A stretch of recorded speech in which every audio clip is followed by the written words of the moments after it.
শেক্সপিয়ারের গল্প এই জন্য বললাম রোমিও অ্যান্ড জুলিয়েট, কারণ আমার নিজেরই চ্যাপ্টার ছিল।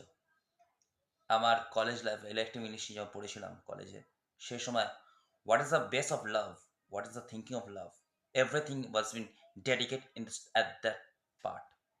এরকম একটা পার্ট ছিল রোমিও অ্যান্ড জুলিয়েটের আমাদের ইলেক্টিভ ইংলিশ যখন ছিল। ফলে ন্যাচারালি আমি জানি লাভটা কী।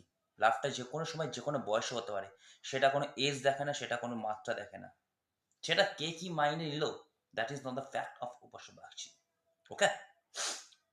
আর আরো একটা কথা, প্রেম সবাই করতে পারে।